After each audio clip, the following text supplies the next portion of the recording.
Good evening. Hope you're doing well wherever you are. Quick note about something that has been paramount in my mind and heart over the last 6 months. The National MS Society is a collective of passionate individuals who want to do something about MS now, to move towards a world free of multiple sclerosis. Multiple sclerosis is comprised of unpredictable and often disabling flare-ups of the central nervous system. Such flare-ups disrupt the flow of information within the brain and between the brain and the body. The National MS Society is the largest private funder of MS researchers in the world, investing more than $1 billion to date. MS stops people from moving, but the National MS Society exists to make sure that MS doesn't. To contact the National MS Society, please call 1-800-344-4867. Again, 1-800-344-4867. Or go to their website at nationalmssociety.org. Also of note, we are still raising money for the National MS Society through A Venture to a Cure's fundraising page at rebrand.ly/A Venture to a Cure. This effort will last through the end of September. And it would also help to get the graphic up too, right? There we go. 1-800-344-4867 or go to their website at nationalmssociety.org. Raising money for National MS Society through A Venture to a Cure. The walk that we did in early May at rebrand.ly/A Venture to a Cure. This effort will last through the end of September. Thank you for those who have donated money to this amazing organization. Having been diagnosed with this 6 months ago, it is something I just am feeling every single day and is part of my life. And to see the outpouring of support from all of you means the world to me. And I appreciate all of you. And on that, it's time to talk.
Good evening, or good morning, or good afternoon, and welcome to VF Talks. I'm John Venturini, host of the Venture Forward that can be seen on Tuesdays and Thursdays at 6:30, 8:30? 6:30 Eastern, 3:30 Pacific, but also this fine program, VF Talks, at 5:15 Eastern, 2:15 Pacific.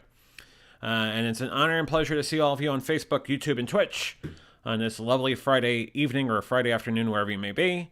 And I got someone on YouTube already.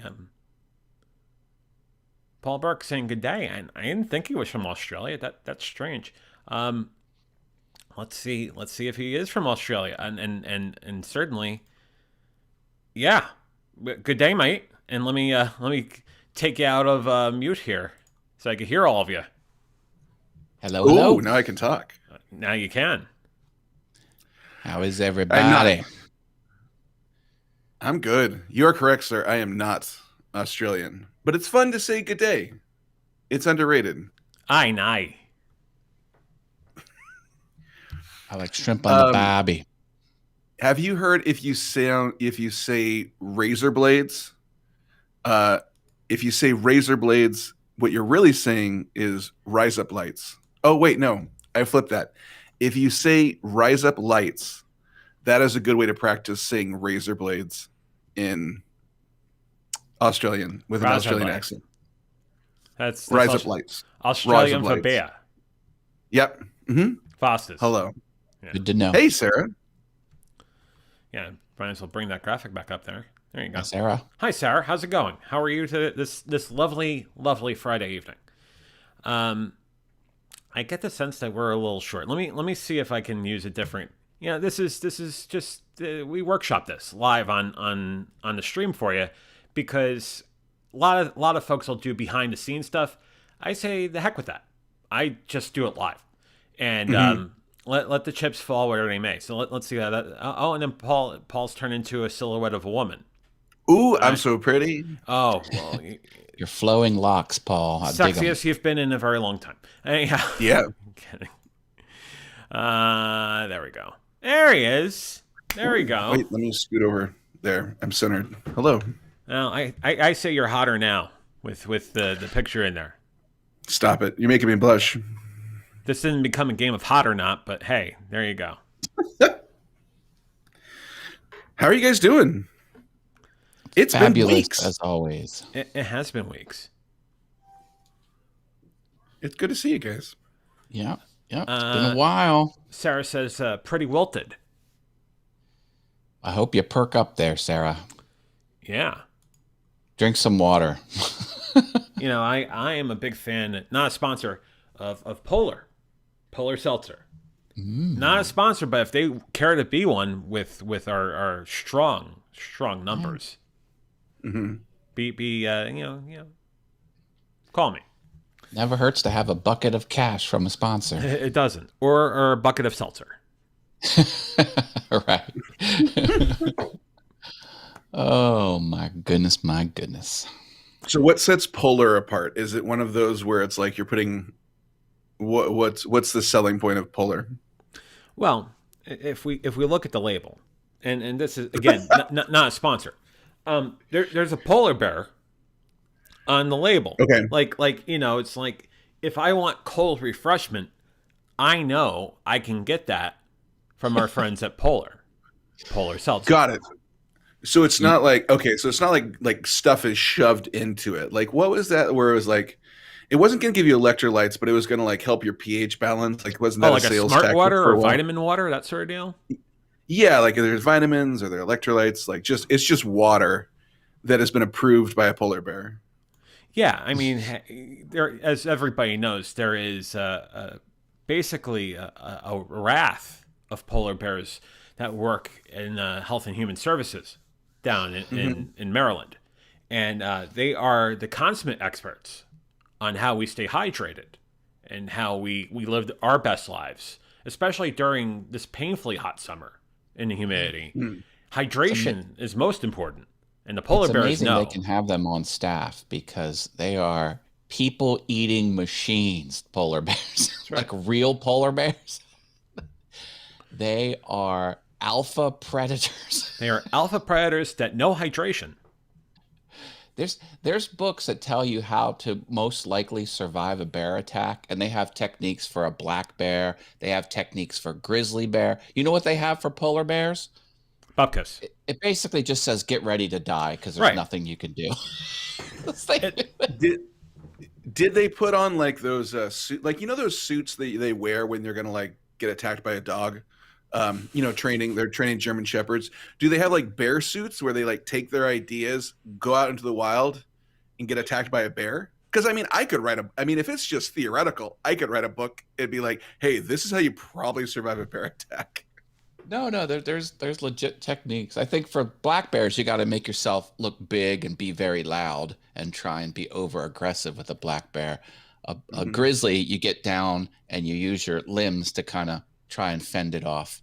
And then, but the polar bears, there's nothing you can do. It's gonna get you no matter what. For the sake of education, Matt, how would that sound of you fending off a black bear? I wouldn't know how it would sound. Probably me screaming a lot.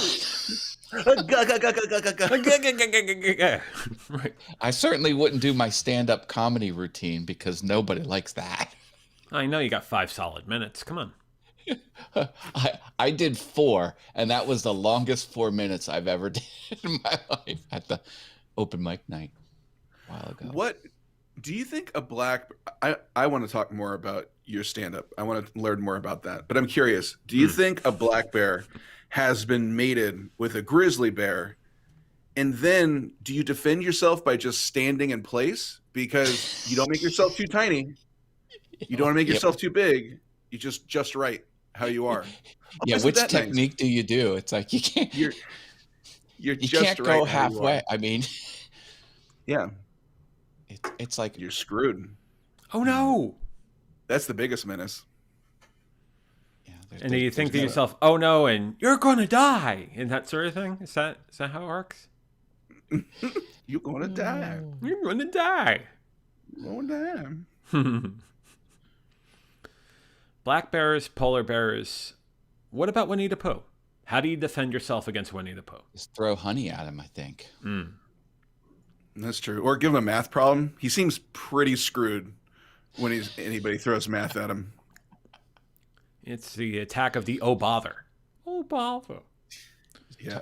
Talk about social situations and like caring and Winnie the Pooh will just like be in his happy place and leave you alone. Like the Thousand Acre Wood. Christopher Robin. Talk about sharing. Talk about I don't know. Trying to get one better on Eeyore, that sort of thing. Right. So I didn't know this. You did stand up, Matt? Like I did. I went to an open mic night, and I made a big deal of. I put a Facebook event out, invited a whole bunch of people. I think I had 12 people show up just to see me do the do the routine, and the guy sort of figured out I had a large group. So he put me up top of the roster because it went over. Like there were, I think, 25 people, I think, wanted to go on stage. And that's hours worth of material. And I always considered myself a good public speaker. Mm-hmm. But this was a totally different experience. This was public speaking ratcheted up because you get up there on stage, the lights are on you, everyone in the room is looking at you like you are the primary focus. Mm-hmm. So I said to myself, I just want to talk in complete sentences and I want to make sense. Like if I could get to that hurdle, I'll be happy. I don't even care about being funny. You set a very reasonable bar. I just want to speak in sentences. That's a pretty reasonable predicate, bar. Agreement, maybe a direct object, an indirect object, no dangling participles. You're diagramming the sentences in your mind and not the comedic value. There were no dangling participles. Well, that's a routine all itself. It was fun. I did get a couple chuckles. I sort of set up the story went too much into the backstory to just try and get to the zingers, But yeah, I did get a few chuckles. I tried to ratchet it up with like the adult humor. Like Oh boy. it was Here we really go. dirty. Like it was filthy dirty. You guys ever banging your wife and that's this one's for you, honey. I love you, babe. You ever have a moment with your gumad? Now, let me tell you. Your wife's out of town, and I have the weekend. It's like, oh, what are you going to do? I don't know what I'm going to do. You know, you work that routine. You ever put the money on the dresser and she's like, "You're not gonna stay?" Yeah, that sort of stuff. Beat it. Beat it, Toots. It was a good experience. I'm glad I did it. I did record it. There is a video of it, so it is out there. I'm not Isn't that it proud rough? of it. It's the hardest part is when a joke doesn't work and your brain just starts to melt down because you're like, wait a second, everything told me this was good, and then you start doubting everything in your life because you're like, if I thought that was good, maybe I shouldn't have got that major in the college. Yeah, it's your brain just starts collapsing on itself. It's like that Lewis Black routine. If it wasn't for that horse, I would have finished college. I haven't seen that. I had a chance to see him in Vegas, but I couldn't quite pull that together. I think we were doing something, or I was running hot on the blackjack table or something. Oh boy. Bit of a disclaimer. I feel like I need to say I don't usually use the word toots in normal everyday vernacular. So that was for a routine and for a bit. And the comments and views of that routine have no bearing on the comments and views of myself or this fine program. Thank you for watching. Well, that's for your one-man show, Tootsie, That's right. where you just, yeah, it's your male show, Tootsie. That's right. Yeah, but Well, I know how to kill a conversation, I'd like to do boys. it again. I love going to comedy shows. I love to laugh. I love live comedy. I should get out to more shows because there's a couple places near me that have it. Just got to do it, you know? I wanted to talk to you about something real quick, Paul, in the sense that you made a mention before in a conversation on another program in the comments, which means absolutely nothing to this audience. Maybe it might, it may. You know, the audience knows I can write down words. Yeah, and you write down can- many good words. Sometimes they have a subject-verb agreement. Anyhow, you made mention of doing a channel about unboxing pants. I was joking. And I was so joking. it sounded like a joke, but the more I thought about it over the last 3 hours, Really? it actually sounds like a great idea. That's funny. I literally was like, that was because I was gonna say underwear, but I'm like, no, I don't want to use that in the joke because I'm like, because if I do that, then people are gonna picture me in underwear and without it, and I'm like, I don't want that. So You're I not did working say blue? like, Not working blue on a I'm Friday? not working blue. I try to keep it pretty clean. So I was like, well, then I will say I'm unboxing pants because that way, if they imagine me in pants or without, they at least for their sanity, I don't want to like drive them mad like Cthulhu. I want them at least. I want them to at least imagine me in underwear. So that's why I said pants. But you actually think it's a good idea, unboxing pants. Hey, there are all kinds of crazy YouTube channels out there. And the ones that are successful, you will scratch your head as to why they're successful. That's true. People like to God, watch that's true. some weird stuff. Well, okay, so let me ask you. You two are two smart gentlemen. Let me get your insights. If I Don't was put me doing on such a high pedestal, but thank you. If I'm doing an unboxing pants episode, I'm just giving people. I'm not showing them me in the pants. Am I? Am I just kind of painting a pants picture, or am I just giving like I'm showing them like, hey, this is what they look like. This is the feel.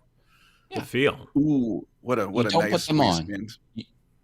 You should actually open the box. People get mad if you do an unboxing and you don't physically open the box. So definitely open the box, pick them out, and then show. Show them. That's the only requirement. That's it. Yep. So I don't Yeah. cut to a shot of me in them. I open the That's box, optional. show them. What do you think, JV? That's for Thoughts? the OnlyFans. That piece is for the That's the OnlyFans. premium content. Yeah. Right. That's past the paywall. So, Members you know, only. down, Right. down the membership funnel. $40 They're a getting month. that. Just Me me and strutting pants. around in some OnlyFans pants. is going legit. They're going to take all the risque stuff off. Did you hear that? I don't agree with that move. Oh, I think OnlyFans is always associated with like porn and dirty. I mean, I think that's just what people think OnlyFans is. They're Like, going to scrape it all off. It's oh, only that going to seems be like a. Oh, good fishing choice of and verb there. woodworking. Very good choice of verb. That was astounding. Do you guys legit think that's a good move? I think that sounds like a Oh no, it's a horrible horrible move. move. Horrible. But they're trying to get venture capital, and they're not going to get it. Got me thrown into this. Yeah, They want. Oh, yeah, they need No way. funding. I don't see venture capitalists wanting to be involved in that world. So I don't know. That just seems like it's too far. I mean, I guess they could rebrand themselves, I guess. They should be in that world. It's a very profitable business. The fact that they're trying to go legit, I would think, would scare away the Yes. venture capitalists. Mm-hmm. Yeah. But anyway, it's tough. It's tough to take $1 billion from someone. I also feel Well, the necessary need to say the funding of OnlyFans as a venture capital has no relation to this program in any stretch of the imagination. Thank you for watching. Right. Okay, so real talk, JV, do you want us to kind of like stay away from these topics? Because like, No, I mean, it's fine. I don't wanna take- I don't wanna I was take joking. I was Okay. literally joking. Literally. so I'm wondering, do you guys think like venture capitalists have like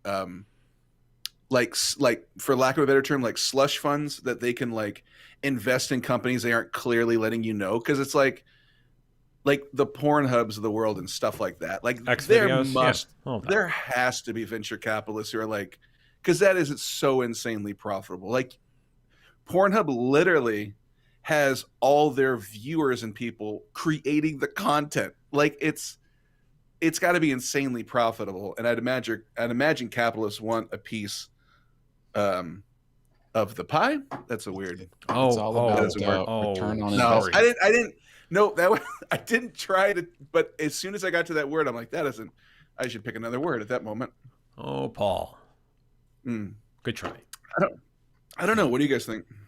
Well, I think once you're in the venture capital business, you'll start to have earnings pile up that you can take some riskier investments with. Mhm. So there was two parts to your question. Do you think they have cash that they can just throw around and do risky things with? If they've been around a while, yes, they do. And Mm. it's a venture capitalists are all about numbers. They're not about morals and what's good for society. They're about if I give this company $500 million, will I earn $1 billion in 5 years? That's what they're thinking. Mhm. That's what I think they're thinking. I mean, I'm not a venture capitalist. I don't know. I don't have that sort of venture capital sort of money. I got $50. If there is I somebody have out about there, $40 in my wallet, and Yeah. a $2 bill. I own $50 in Bitcoin, so look out. Oh, mama. Any Dogecoin? Any Dogecoin? No, I don't own any Dogecoin. The thing that scares me about Dogecoin is they're constantly making new coins, and that kind of freaks me out a little bit. I'm like, how are did you? Yesterday. So speaking of that, Matt, yesterday, Dogecoin took a 10% drop. Do you guys know why it took a 10% drop? Because something because why? I'm going to say something with Elon, but I don't think that's the correct answer.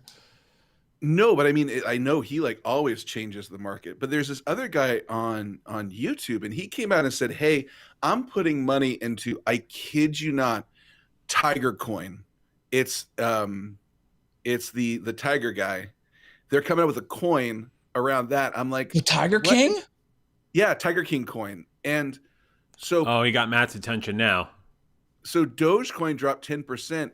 The Tiger King coin skyrocketed over 1,000% because this one YouTuber. What an insane ability to go on YouTube, like basically snatch up all the coins he can, go on YouTube and say, this is where the money's at.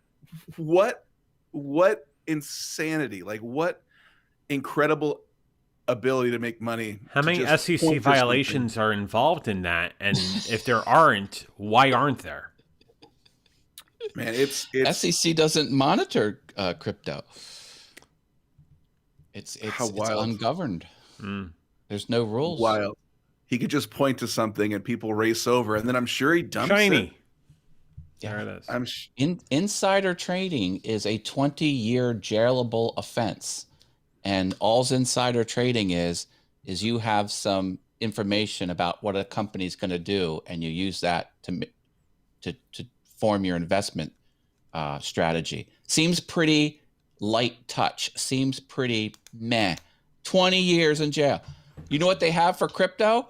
Pumpanddump.com. Pumpanddump.com. It's right out there in the open. It's completely unregulated. That's wild. Anyway. So is there only a matter of time though before the SEC and other government entities realize, okay, the Wild West has to be secured a bit here. Maybe it doesn't have to be totally lawless, but we need to put some sort of fencing around this. Well, the U.S. government is working on U.S. coin. They're going to mint their own cryptocurrency. But there's a fracture in the leadership. Half of the government doesn't want it, and the other half wants it. So, we'll see. This sounds like a two-party system for Bitcoin. And speaking to your comment there, John, China banned cryptocurrency from its citizens. So the whole world has seen that move as more Bitcoin investing for everybody else. More Doge. Doge to the moon, baby. The Doge father. More Tiger coin. 2020, as awful of a year that was, its one shining beacon of hope was the Tiger King. That gave you hope. Tiger King gave you hope. I feel like that documentary deeply failed. It failed so spectacularly. It's wonderful. I mean, no character there was no protagonist. Everyone was equally awful on the show. Oh man. She lost. Didn't she lose? Did she lose her I forget the main woman on it. The one that he's like, Baskin. Yeah, like she murdered her husband. Did she lose her stuff as well after all that? I don't remember. There was some a reopening of investigations after the show aired, but I think she's doing just fine. She seems to be like Teflon. Nothing seems to stick on her. Gotcha. Part of the Tiger Mafia. The one woodworker gets a lot of Amazon packages delivered, and she has a table, and she has a sign that says, "Put packages on table, please." Little side table on her covered porch. And then did Carol Baskin kill her husband? And then she put a piece of tape down the table. Yes on the left side, no on the right side. And then the postman puts the packages on either side, and she keeps track of the counts. That's how Gallup started polling that way.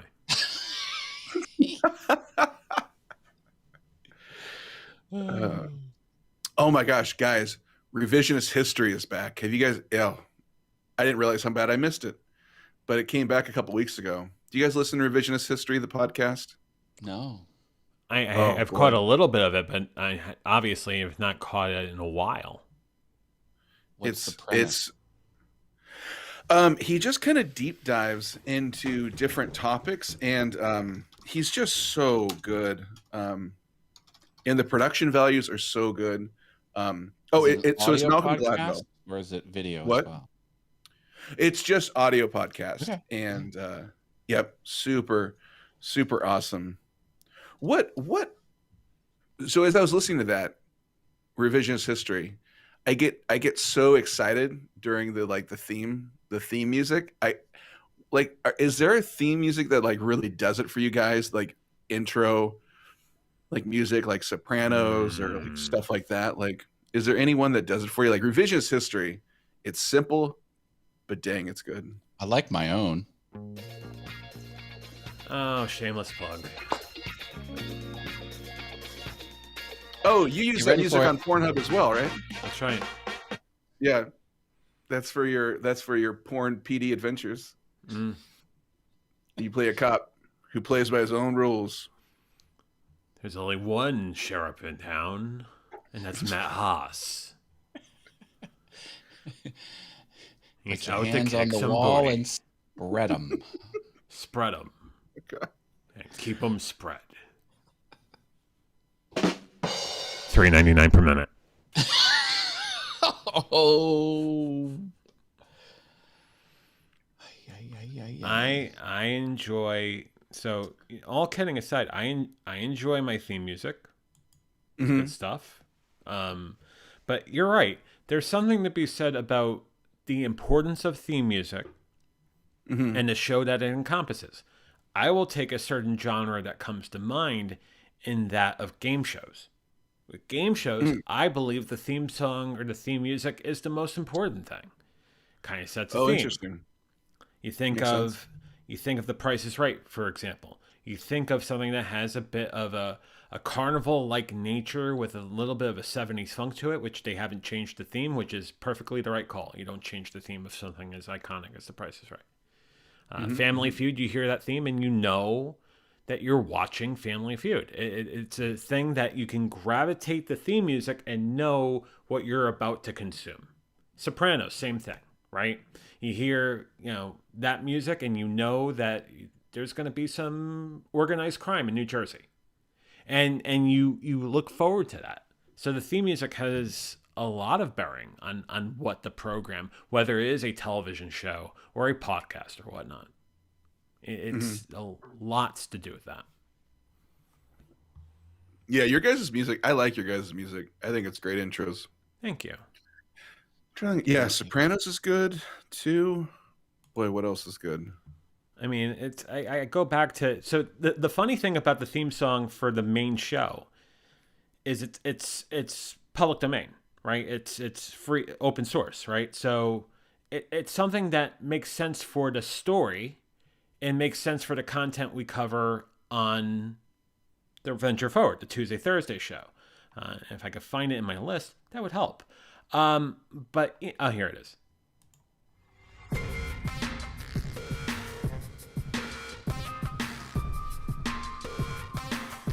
Now, one thing I'll say is, when I first did this show, someone made a comment like, it sounds like we're going to have aircraft carriers take off. And it's like, if you think about it, it makes sense. Like, we talk about the logo of the Venture Forward and that of a phoenix. You think about the story of me being a phoenix. The theme music basically encompasses the Tuesday Thursday show without question.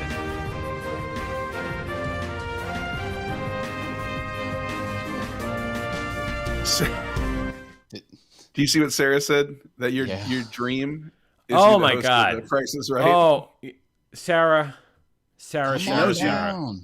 You're the next contestant on The Price is Right. You want me to start throwing a little bit of shade for a second? I will. Oh, throw away. I know he's been the host for the last 13, 14 years, but it is time for Drew Carey to go bye-bye.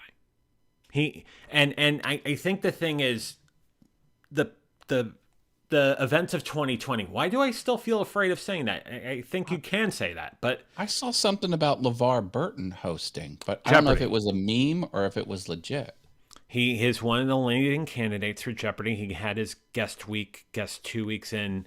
He's up there. And if you ask me, going to Jeopardy for a second, I'd be very happy with LeVar Burton hosting that. But I will also say Mayim Bialik, I think, would be a great host for Jeopardy. And she I did like her. phenomenal in her 2 weeks. And a lot of people didn't think she was great. But if you look back at it, I kind of do that.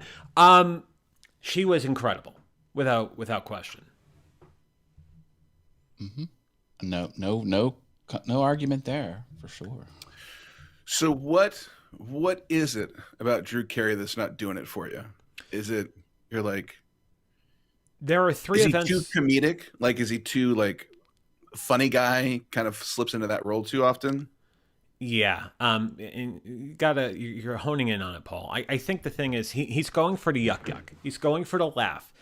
If you Mm-hmm. think about his predecessor in that of Bob Barker, he was going as a master of ceremonies. He's looking to make sure the audience is happy and the audience knows the rules, but then also that the home audience knows the rules, knows exactly what's going on in there. One of the telltale signs that I knew that Carrie was basically a horrible host is that when a contestant, it's had to be 10 years ago, got the price of the showcase exactly right, and there was a 45-minute production delay, and they were figuring, oh, was he cheating? Was he cheating? He was just going off of what someone said in the audience, and you're going off of what the audience tells you all the time. Yeah. When they came back and they said, well, we have to give this contestant the prizes. He won, right? The reaction that Carrie had was so piss poor, was so horrible. It was like, do you realize you're a game show host? Mm. And I think about this and I think, well, maybe there's a kind of game show that does work for Drew Carey. I think of the work he did with Power of 10. It was a game show they did before he started Price. It was a game show about surveys and whatnot. It was actually well done. It got canceled too soon. I was a big fan of Power of 10. He played it well, and he had enough room for yuck yucks. But when it got to the seriousness of the questions and the gamble of risking the power of 10 to get the next question right, or losing the power of 10 if you get it wrong and being out of the game, he treated it well. For some weird reason, when he got to Price, he was thinking more of the yuck yucks and trying to make it more comedic. Now that said, and I could write a dissertation on this, but when they were looking for a replacement for Barker, they were bringing in people that wanted to change the show wholesale. There was talk about Rosie O'Donnell that was going to be one of the candidates to host it, and she wanted to make it more song and dancey, more, well, I would like to give the contestant everything. And if you think about that, well, that's a standards and practices violation. There's got to be a game and a contest that you see in front of you, and if you don't have a contest, then why the heck are we watching, right? Yeah. Otherwise, it's Queen for a day. So, go ahead. I need to say this before I forget, because I do that so often. I forget stuff. Man, you might be sitting on a gold mine. Like, what if you did episodes about reviewing game shows? Like, I am with Sarah. You feel so strongly about this, and you are so passionate about this, and I don't think I've ever seen like a game show channel on YouTube. There might be something. John. People love people who are passionate on YouTube. I don't know. There are people that do it, and I got to tell you, they're just, they don't have that sort of. Because you legit love this stuff. It's yeah. And you literally said I could write a dissertation. I'm like, I 100% believe that. I have friends who do live streams and podcasts about game shows, and they're just, it's like they mean well. They do really well with it. Some of them are actually really quite funny, but like, it doesn't have that sort of staying power. And I think if I have the sort of techniques that I've learned within the last year, thank you, Luria, thank you, David, thank you all, and kind of combine that with my natural love of my favorite genre and now the game show, I got something. Okay. I really, honest to God, got something. Yeah, I got some 100%. questions for you, John. So if you were to do this, think about playlists on YouTube. What would be an example of a playlist for that genre?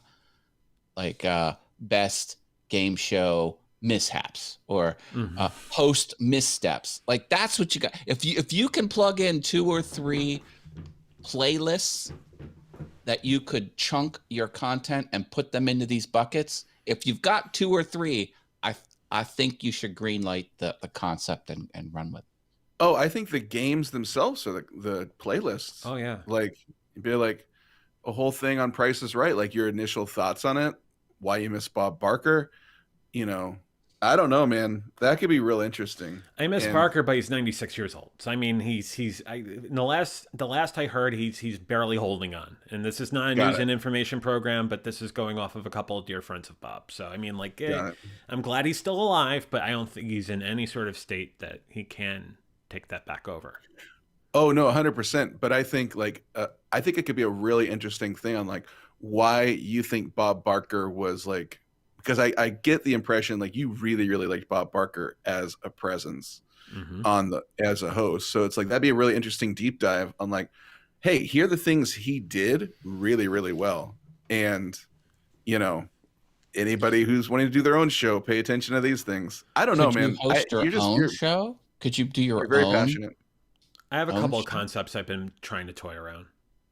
Cool. Hey, yeah, Yeah, I I think support it. I think the thing is this with game show hosts, and I think of game show hosts, and I go to the golden age of game shows. I think of the golden age as actually the '70s and the Goodson Todman library, and you're talking What's My Line and To Tell the Truth and Price is Right, obviously, and Family Feud and Match Game, so on. I think of that as the golden age, but I think of what these people were before they had the role of a game show host or game show panelist or whatnot. You look at Barker, he was doing radio. Then he hosted Truth or Consequences, which was an audience participation show, which made all the sense of the world when Guts and Todman said, we're going to bring back Price is Right and do a revival in the early 70s. There was one person in mind that would be the perfect person to host it. It was the guy who hosted Truth or Consequences, and now Bob Barker.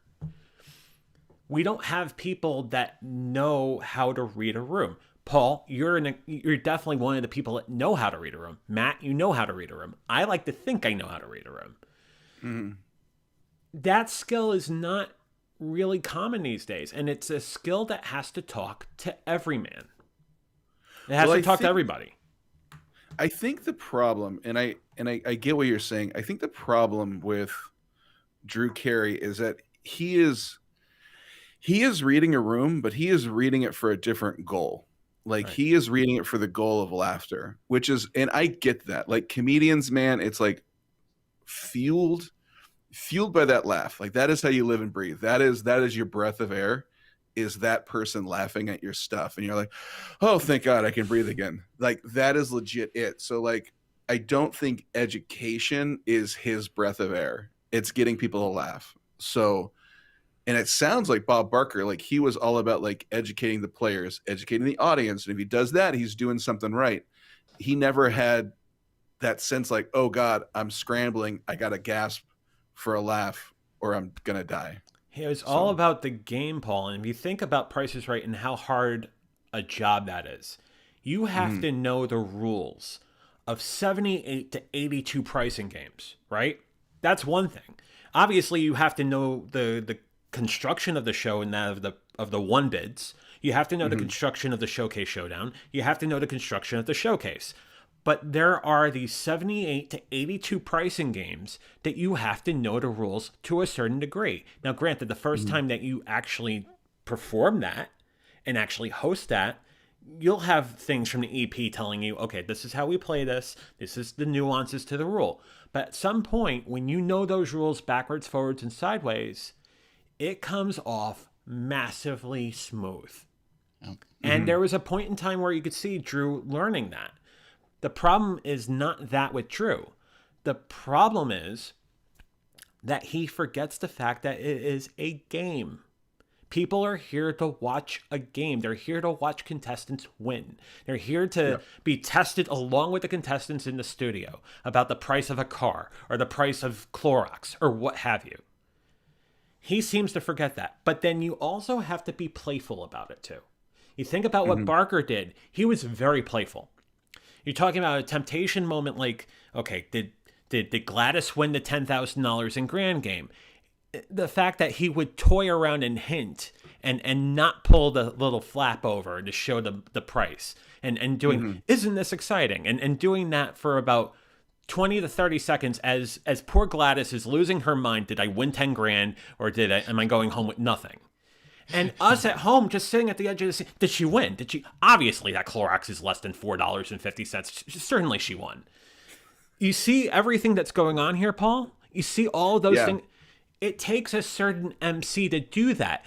Carrie does not know how to do that.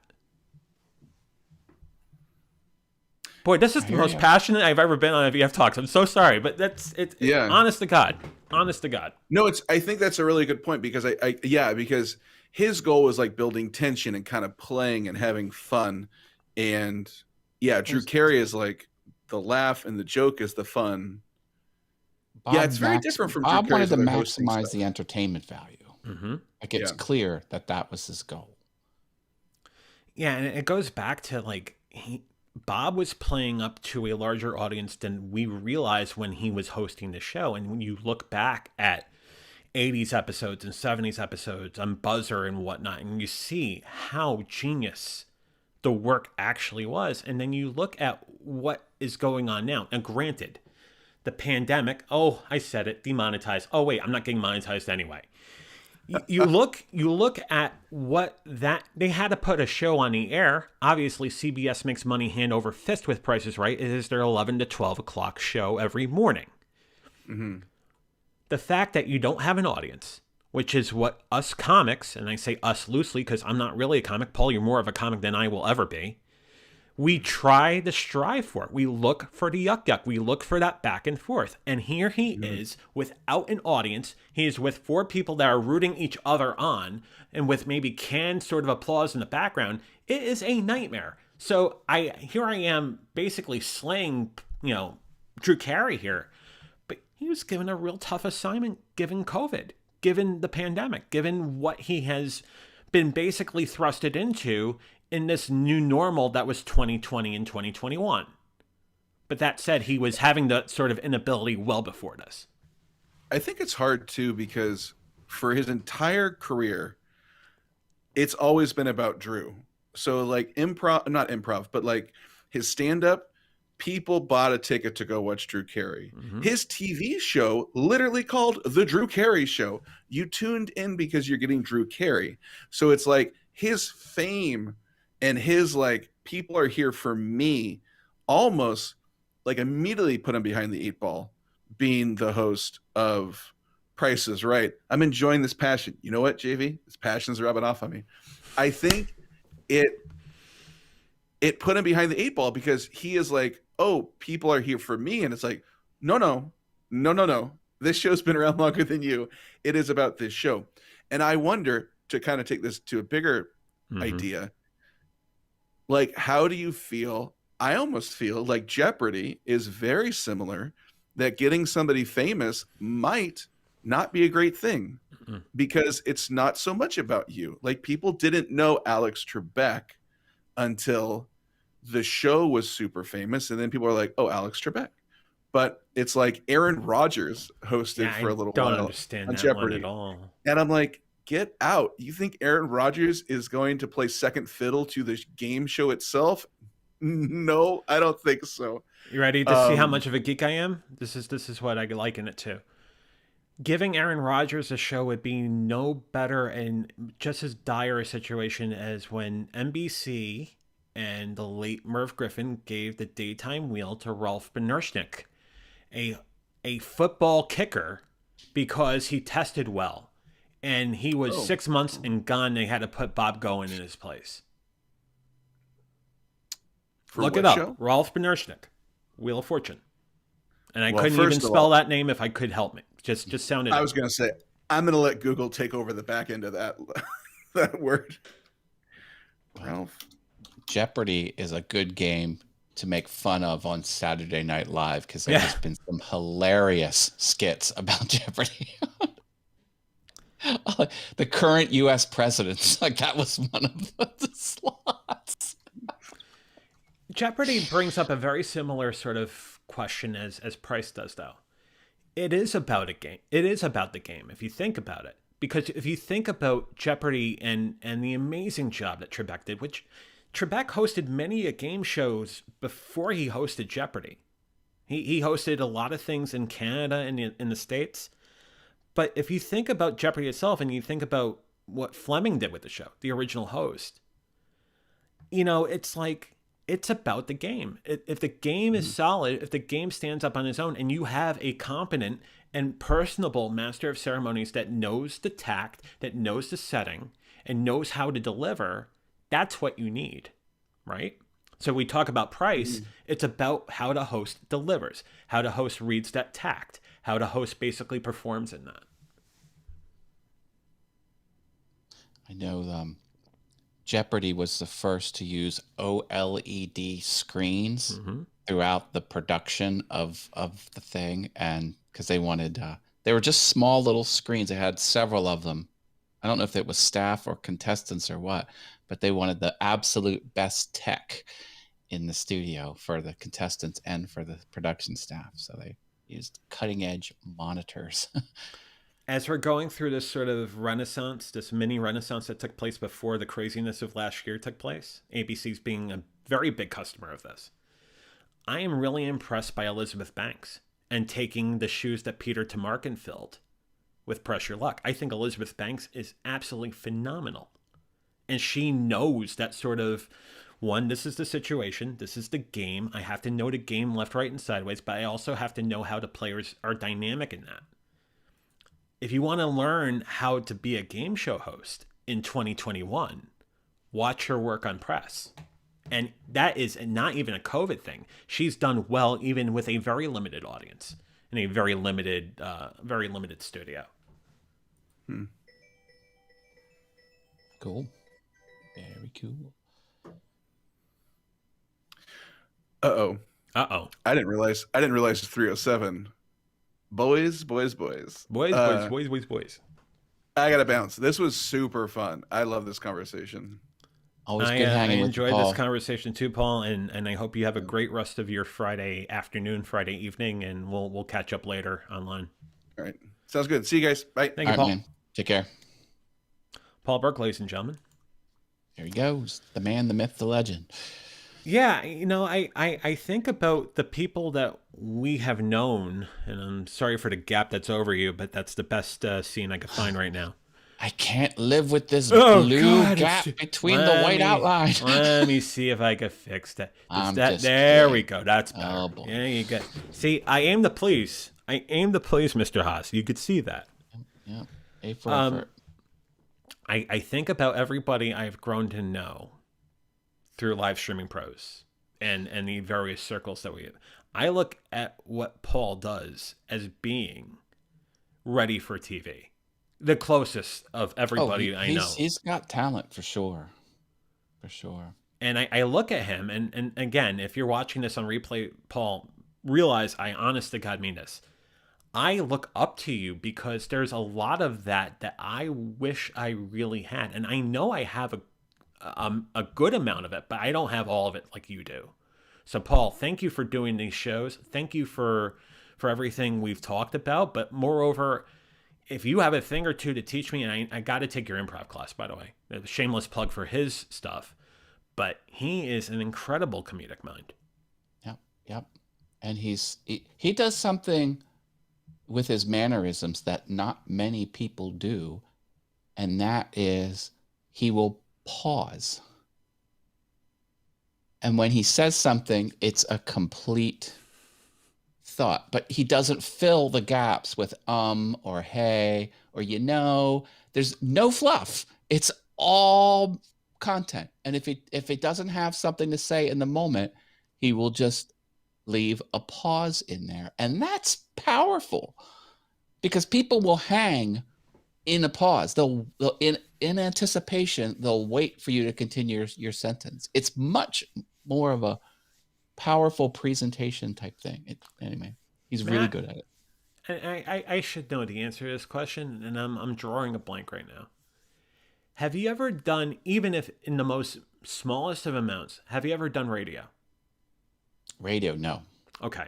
No, podcast. I've had many podcasts before. Podcast, sure, and yeah, there's an incredible art to that. But I think the thing I'm honing in on radio is you go by the FCC training that you do before you get a gig on a campus radio station or whatnot, and you learn that dead air is not your friend. In fact, it could be a problem for the station itself. And I think when you learn that, and as much of us who's done radio and that sort of thing, we feel like we need to fill the gap with something. That said, we're not on radio and we're not on television. We're doing a live stream. We're doing a podcast.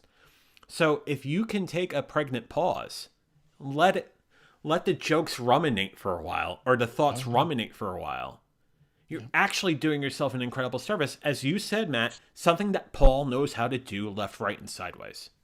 You know? And my mind moves a mile a minute. I'm a fast talker. I have to ratchet the pace of my speaking way down. And that also is another very popular technique that resonates with a large audience on camera. Paul's pace that he speaks is much slower than most others. And that's a good thing. Mm-hmm. That is a good thing. And that with very thoughtful speech and pauses, it locks him into something that's very unique. Yeah. I think that's my take on it. You're spot on. And I would say that is coupled with the fact that he has that ability. He's done crowd work. He's done club work. He knows a bit about theater as well. And what do they teach you when you're doing drama, when you're doing theater? Loud and slow. The two golden rules when you're delivering any sort of line or delivering a joke or delivering anything on a stage. Loud and slow. When you have that, you have a natural ability of captivating the audience's imagination and their attention. That's the key. Their attention. Yep.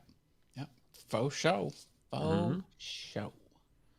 Well, I had no idea that this conversation was going to go down that road, but I'm really glad it did. Well, I love critiquing on-camera stuff, so this last bit of the conversation is right up my alley. I mean, I help people with YouTube. This is what I do. You've got a small little glimpse of what you'll get if you hire me to help you with YouTube. This is a shameless plug for Matt Haas and all things YouTube. Do you have a website we can give the viewers that they can watch on replay or whatnot, or watching right now? To allthingsyoutube.com. Allthingsyoutube.com. You heard it. Anyone that wants my services, I will cut the price in half and then double it. There you go. And you think you're getting a deal, but it's actually just the same price. Matt, you can buy one, get none free. Matt, do you have mod rights to the YouTube channel? I know, Sarah, if you're still on, I know you do. If someone could put the website for Matt's stuff up in the comments, that would be fantastic. I'll type it in. Allthingsyoutube.com. There we go. Fa-bam. Fa-bam. And then, as they say, fa-bam. There it is. Allthingsyoutube.com. Matt, incredible talent. He could teach you a thing or two, or many things or two. He is incredible at what he does as well. I know we talked about how awesome Paul is, but Matt, you are incredible, and I look up to you, and you definitely inspire me without question. Well, I hope to get to doing more inspiring stuff. It's been, I'm ashamed to say, about 2 weeks. I haven't really put much content out at all in 2 weeks because I had the sort of the lead up into the 4th of July holiday. And then this is the week after the 4th. It's just been, I just kind of ratcheted everything down. So things are at a slow pace right now, but I'll pick it back up. And I'm also diving into my woodworking as well. I have some plans to buy some new tools. I was going to buy a big piece of equipment that sort of fell through. So I'm going to use some cash that I had set aside for that on some other fun tools. And I'm thinking through maybe a product line that I could maybe sell. Anyway, I'm ratcheting up the creativity again, but it hasn't manifested itself in much content lately. But there's a lot going on behind the scenes, and I'm excited and jazzed about it. I think the one thing we've talked about off camera is the fact that the planning puts you at least in a place to succeed and potentially cash in on it. If you don't plan, you're really playing with fire. But the fact that you have an idea of what you want to do, it's just putting it to action Always. We're all dealing with that in the summer.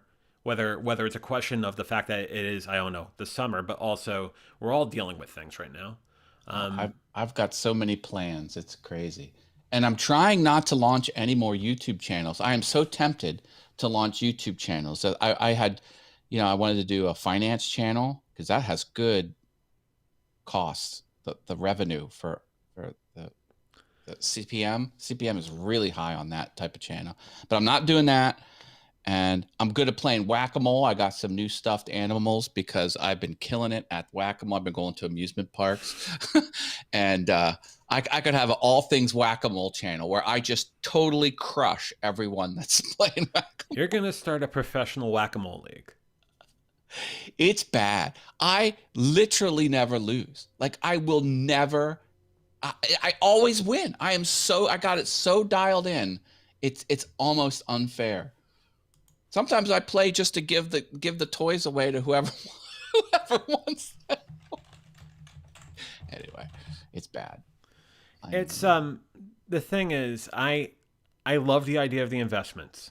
It's a great idea. I think you having a good understanding of FinServ and that is important. I look at the work, and again, I'm not being sponsored. I'm just throwing this out there as this is stuff I consume and things I enjoy. I look at the work that Clayton Morris does on Morning Invest, and I'm saying, he's got it. That's exactly the show that you can do. That's exactly a sort of, and there is no shortage of that sort of thought leadership. There is no shortage of that sort of advice. You could definitely make a killing in that, Matt. I was talking to someone who's 26, a friend of mine. She's kind of getting her life on the right track, and she's thinking about what the next step is. And I was talking to her, and everything she was doing was wrong. I was like, oh my God, savvy. I was like, this, and this. What? Stop.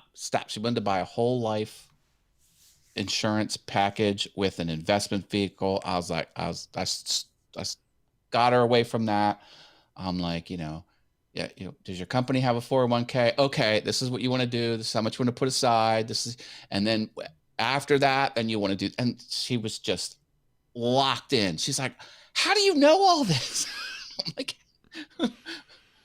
well, I've figured out a lot of stuff, and I know a thing or two about a thing or two. Yeah, so I'm just like, imagine like that one conversation I had with her. Think about this 26-year-old when she's 65. Now when she's 65, $10 million easy in for retirement. The way she was going now, without my conversation, no. Anyway. You probably saved her a lot of aggravation as far as, that you have to make mistakes. Obviously, when you're trying to find your course and whatnot, the mistakes we learn can be more valuable than having dumb luck and getting into something, because then we have to maintain it. So the advice you've given her is incredible. And it's not anything earth-shattering. It's that she didn't know it, and now she knows it. Like that, I think is the value add. Like this isn't any new formula. This is, but it's just people don't know what they don't know. People punch. I was talking to another friend of mine, and no retirement savings whatsoever for him and his wife. He's like, no one can afford to retire. I'm like, that statement is not accurate. You're setting yourself up for failure. Two, you're not taking the time you need to figure out exactly what you can do, because you can do it. Oh, man. So you tell me where that sort of disconnect took place. And the person I was talking to is not someone who was hurting, to make ends meet. It's not someone who has a lot of extra spending money by any stretch, but it's someone who has multiple season tickets and buys multiple high-end signed autographed jerseys, and someone who does trips, to bus trips all over the place and staying over in hotels. This the guy. There's no no reason that guy can't retire. But his whole mindset was, oh no, it's all stacked against you. It's not even worth doing. I'm like, oh brother, He's stuck in a rut, that right? is not accurate at all. Anyway, When the mind feels compelled that they think that a certain thing is the bona fide truth and that there's no way to fix this, you're not going to fix it. But if you think that it is possible and you think about it as little as a minute, just thinking positively about it, it's amazing what you can actually do. I don't mean to go all new age for a second, but I will for the sake of this conversation. But there's a lot to be said about manifesting. There's a lot to be said about thinking the right way. And if you think about why at one time I was 480 pounds and an alcoholic and all this, I put myself in a situation where I felt squelched and I felt like less than thou. And that's why I resulted to firefighters and not managers. And I was making dumb decisions and not thinking of things. John, you have $200,000 of debt? There's a wonderful thing in this country called the bankruptcy code. Look into it. And I should have done that a long time ago, but didn't. So, forethought. yeah, I put that in there because I think that's what you're dancing around. That's what people don't have is forethought. Forethought. I think Leonardo da Vinci said that's the most valuable thing you can have is forethought. He thought through. Some people start with the end in mind and then they get there. Other people meander through life and have things happen to them. And yeah. So anyway, that's what I was thinking I could bring to a financial channel, but I'm not doing it. I'm not going to do it. I don't know, Matt. I really think there's an audience, and it's amazing. And I'll say this: it's amazing how many people don't understand how insurance works. We all buy insurance. We need to buy insurance for our car and for our home and for this and for that, and our wealth insurance, 401k, and life insurance, all that. But people don't truly understand how those instruments actually work. And if you know how to tell that story, make it entertaining and simplistic, not too simplistic, but something to the point where anyone can understand it, you got something. Yep.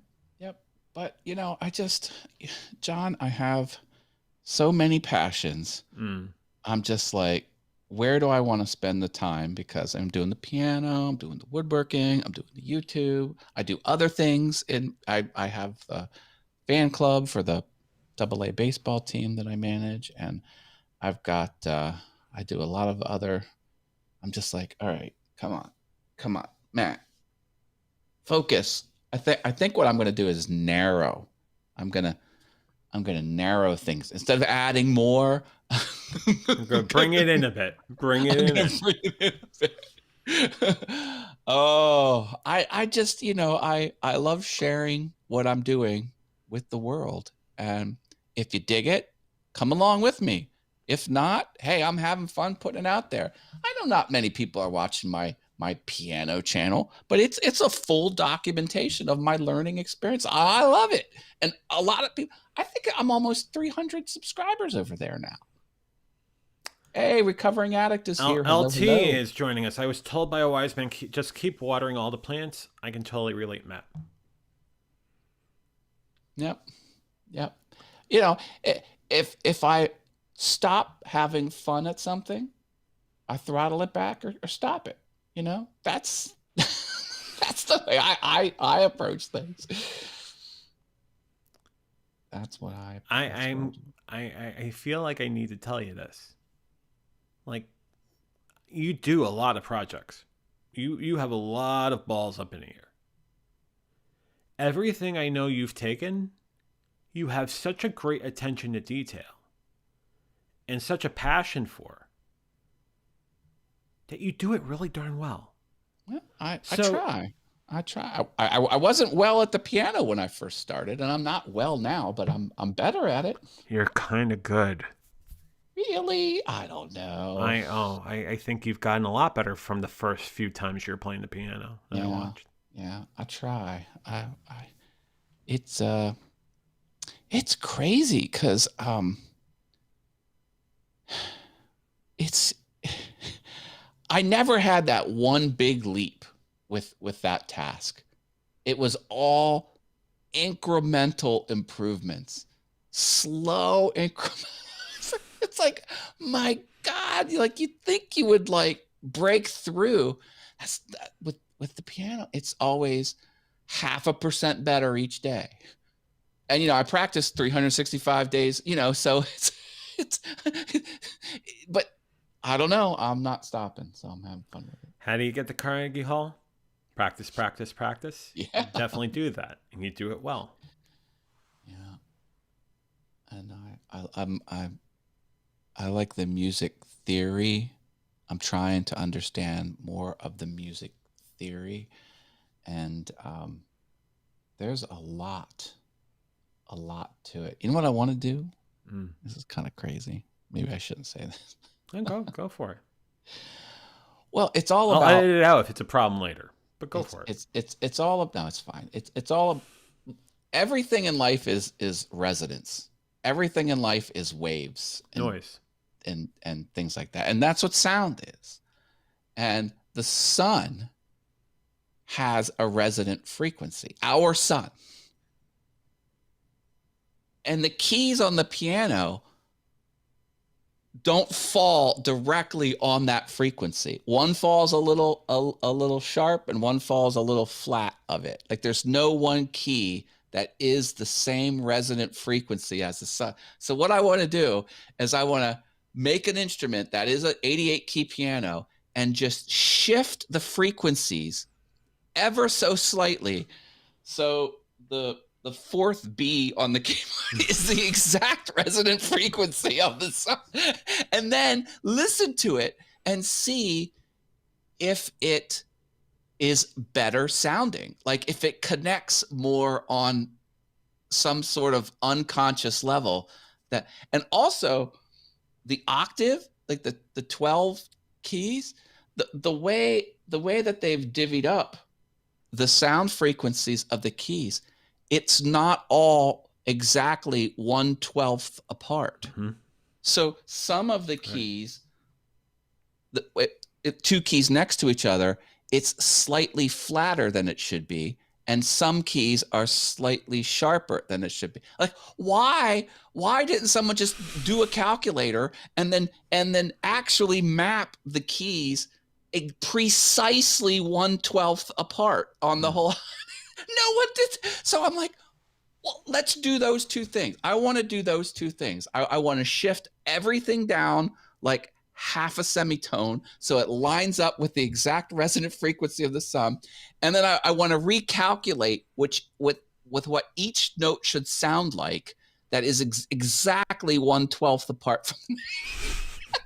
Why hasn't anyone done that? I don't know. And maybe I'll go through all one, if I can do that, and I do end up pulling that off, maybe it makes no difference. And maybe it's worse. I don't know. But that's, I'm sorry. Don't get in my mind. It's a scary don't be place. sorry. I got to tell you, I hate using this term, but I really feel like you're really starting to feel like a Renaissance man. You really are. And when we were together about a month ago, you're showing your work. You are a Renaissance man. You took up woodwork, and within 7-8 years, you've become a really great woodworker. You're building projects and stuff. You wanted to take up the piano. You're learning how to play the piano, and you say not well. Au contraire, I think you do it quite well. To be honest with you, you are a Renaissance man. Anything you put your mind to, you end up doing. I love to learn. Never stop learning. Mm-hmm. That's how we stay young. Everything's written down. All of mankind's knowledge is written down. Go read and learn. I dig it. That's I think of conversations I have with certain family members who for the sake of not hearing very bad phone calls later on, I won't say exactly who who complain about they don't know something or they don't know how to do this, that, and the other thing. And I say, well, you can look it up and you can dig down and try to figure out what's going on. And by the way, don't gravitate to just a one-sided story. Take the rule of a book report or a thesis or a dissertation, use 3 to 5 sources and do your due diligence. But learn. The information's out there. You don't need a library card. It's out there.